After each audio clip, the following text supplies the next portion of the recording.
C'est fort possible de servir Dieu sans être dans les 5 ministères, sans être prophète, apôtre, pasteur, docteur, évangéliste.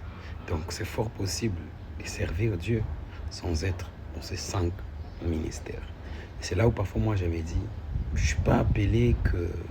Je ne suis pas obligé qu'on m'appelle apôtre, prophète, évangéliste pour que je puisse me dire que je sers le Seigneur. Non. Moi, le simple fait que je suis un frère, c'est la plupart pour la des fois je me dis, on m'appelle pasteur. Non, I'm just a brother. Je suis juste un frère, un chrétien, un disciple de Christ, conscient des enjeux de la vie chrétienne, d'appartenir à Christ.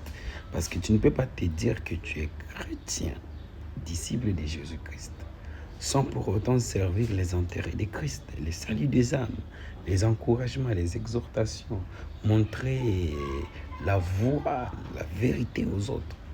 Et donc, aujourd'hui, je nous encourage encore. Et c'est tellement important. Tu n'es pas appelé à être pasteur, prophète, apôtre, docteur ou évangéliste pour servir le Seigneur. Tu peux être un chrétien comme on nous appelle, les chrétiens ordinaires à l'église.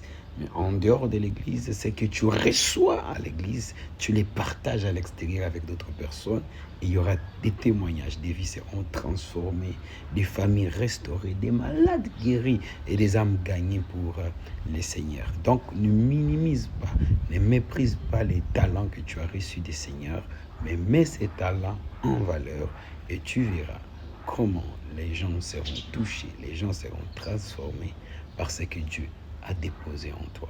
Tu n'as pas besoin d'être dans les 5 ministères pour valoriser la grâce, les dons que Dieu a déposés en toi. Que Dieu te bénisse. Shalom.